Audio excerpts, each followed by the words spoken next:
রাস্তা কেটে হুমকি, আতঙ্কে কয়েক পরিবার। প্রশাসনের দ্বারস্থ দোলাইর মোহনখালের বাসিন্দারা। দোলাই বিধানসভার অন্তর্গত মোহনখাল গ্রামে দীর্ঘদিনের একটি গ্রামীণ চলাচল পথ কেটে দেওয়া এবং লাগাতার হুমকির অভিযোগে চরম আতঙ্কে দিন কাটাচ্ছে একাধিক পরিবার। অভিযোগের ভিত্তিতে বিষয়টি আদালত পর্যন্ত গড়িয়েছে। প্রশাসনের কাছে ন্যায় বিচারের দাবিতে সংবাদ মাধ্যমের দ্বারস্থ হয়েছেন মোহনখালের বাসিন্দা দুই যুবক মঞ্জুল হোসেন মজুমদার ও গুলজার হোসেন মজুমদার। ও রাস্তার লাগিয়া মানে আমার বাবারে মারি ফেলাই দিছে এই রাস্তার লাগিয়া।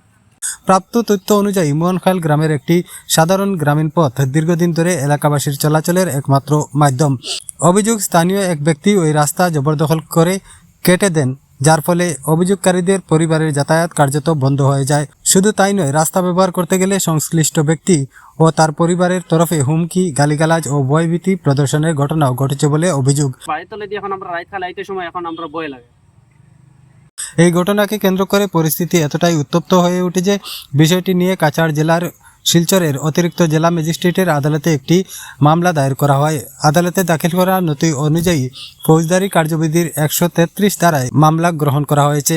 মামলায় উল্লেখ করা হয়েছে, জনসাধারণের চলাচলের পথ বন্ধ করে দেওয়ায় আইনশৃঙ্খলা পরিস্থিতির অবনতি ও শান্তিভঙ্গের আশঙ্কা তৈরি হয়েছে। অভিযোগপত্রে আরও উল্লেখ, গত 9 জুন 2023 ইংরেজি তারিখে চলাচলের পথ কাটাকে কেন্দ্র করে উত্তেজনা চরমে ওঠে। বেশ কয়েকদিন ধরে চলে আসা এই পরিস্থিতি খতিয়ে দেখতে গতকাল অর্থাৎ সোমবার মোহনখাল রামমানিকপুর জিপির আঞ্চলিক পঞ্চায়েত ও পঞ্চায়েত সভাপতি, জেলা পরিষদ সদস্য সহ একাংশ মাতব্বররা মধ্যস্থতার চেষ্টা করেন। তবে অভিযোগকারীদের দাবি, বিবাদী পক্ষ কোনো রকম আলোচনায় বসতে বা সমাধান সূত্রে পৌঁছতে রাজি হয়নি। মঞ্জুল ও গুলজার হোসেন মজুমদারের অভিযোগ, তাদের বাড়িতে যাওয়ার একমাত্র রাস্তা স্থানীয় এক ব্যক্তি কেটে পরিসরে ছোট করে দেয়, ফলে বর্ষার মৌসুমে বৃদ্ধ ও পরিবারের মহিলাদের চলাচল অসম্ভব হয়ে পড়ে। পরিসরে ছোট হওয়ায় ছোটখাটো গাড়ি প্রবেশে বাধাগ্রস্ত হয়। বর্তমানে পরিবারটি চরম নিরাপত্তাহীনতায় ভুগছে বলে জানিয়েছে তারা। যে কোনো সময় অপ্রীতিকর ঘটনা ঘটতে পারে বলে আশঙ্কা প্রকাশ করেছেন এলাকাবাসীর একাংশ। প্রশাসনের হস্তক্ষেপ ছাড়া তাদের নিরাপত্তা নেই বলে তারা উল্লেখ করেন। এ বিষয়ে অভিযোগকারীরা দ্রুত রাস্তা পুনরুদ্ধার, হুমকিদাতাদের বিরুদ্ধে কঠোর ব্যবস্থা এবং এলাকায় শান্তি ও নিরাপত্তা নিশ্চিত করার জন্য জেলা প্রশাসনের হস্তক্ষেপ দাবি করেছেন। ঘটনাটি নিয়ে প্রশাসনের তরফে পরবর্তী পদক্ষেপের দিকেই তাকিয়ে রয়েছে গোটা মোহনখাল গ্রাম। মঞ্জুল হোসেন মজুমদার। তো আমার বাড়ি হইলে কি মোহনখাল। তো আমার একটা রাস্তার আর কি, আমার বাড়ির থেকে মেইন রোড করে পিডব্লিউ পর্যন্ত আমার 6 ফুট করে রাস্তা আসলো। যে আমার রাস্তাটা সানুর আলী হইয়া একটা মানুষ আছে যে আমার রাস্তাটা কাটে 6 ফুট রাস্তা আসলো। আমার 6 ফুটও আমি মাটি দেওয়াত লাগলে হে বলম জাটা লইয়া তার কোয়াপনি লইয়া হে বারোই যায় মানুষ মারা। আর তো আজকে মানে জেলা পরিষদ, পঞ্চায়েত মেম্বার, এপি সব আইসলা, ইয়া দেখছো তারা মাত হে মানছে না। তো তারারে মানে অন্যতাভাবে তারারে অন্য কিছু কইয়া তারারে বুঝ দিয়ে খাদাই দিছে। তো আমার ন্যায়টা আমি ডিসি স্যারের কাছে অনুরোধ করি যে আমার ন্যায়টা আপনি পাওয়াই দেন।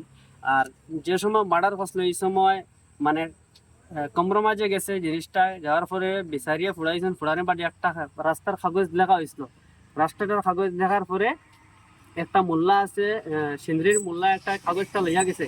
এই সময় আমরা ভাই একজনের যে কাগজ করেছে যে আমার কাগজটা দিলা, হে কইছে না এটা তোমার কাম নাই, কইয়া হে লইয়া গেছে। নিয়া হে সানুরি আবার রিটার্ন করে দিছে কাগজটা।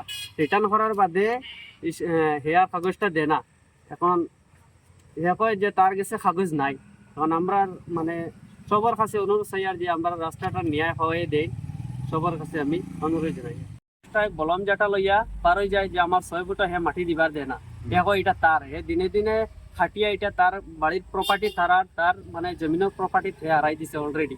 এখন রাস্তাটা আগে আসলো 7 ফুট, এখন 5 ফুট 4 ফুটও আটেন না। আজকে মাফা হয়েছে যে রাস্তাটা 4 ফুটও মানে রাস্তা গিয়ে টিকেন না। মানুষ যাওয়ার প্রবলেম করে বলম জাটা লইয়া বার হয়ে যায়। তার ফুয়াফুড়ি লইয়া সানুর আলী, সিরাজ আহমেদ, মিনাজউদ্দিন, তারা যে রিপন হোসেন, তারা বার হয়ে যায় লাঠি লইয়া, বলম জাটা লইয়া যে ইবাদি যেতে পারতা না, এটা আমরা রাস্তা কইয়া আমরা অবজেকশন করে। রাস্তা নাই, আমরা এটা রেজিস্ট্রারি কাগজ, এটা আমরা রাস্তা রেজিস্ট্রারি কাগজের রাস্তা এটা। এই মানে ঘটনা লইয়া মামলা ইস্পানো বর্তমানে কোর্টও কেস চলে। আচ্ছা, ওই এখন আমি থানার কেস করবো। আর আমার যে ন্যায় হয়ে দেন আমি সরকারের কাছে অনুরোধ জানাই, খাস করে ডিসি স্যারের কাছে অনুরোধ জানাই যে আমার ন্যায়টা হয়ে দেয়। সবারে তারা কেন বলমদি পার মারিয়া তারা মারি নিছে।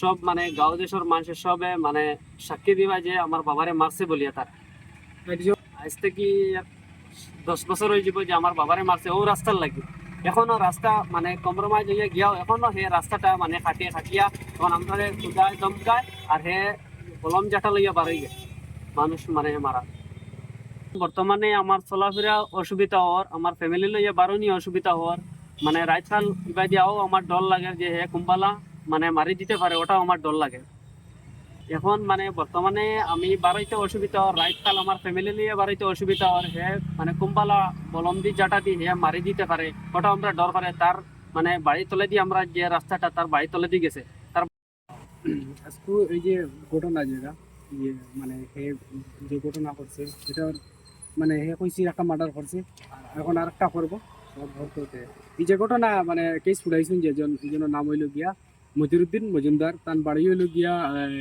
সুন্দরী পার্ট 1 পাউলটুক তাই আমরা এখানে মনখাল এমই স্কুলে টিচার তাইন ফুটাইছেন তাইন তো কইলা কইছেন ওগু দিবা দিবা কইয়া তাইন ডাবিলিছেন কাগজ এখন কাগজটা দিই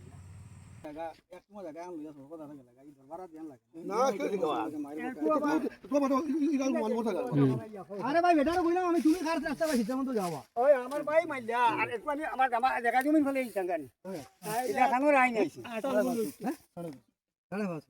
আইরা আটাঙ্গুল হইতো কোন হলদি মাফিয়া রহমতুল্লাহ লোকের বেটা তুলার গাছ লোক চালাইম গাড়ি দিবা দিবা না আমরা আমরা আমরা ঠিলাতি আমার মাটি গাড়ি দিদি ভাই ওই গাড়ি দিয়া চলো চলো চলো আমরা আমরা বাড়িতে না বই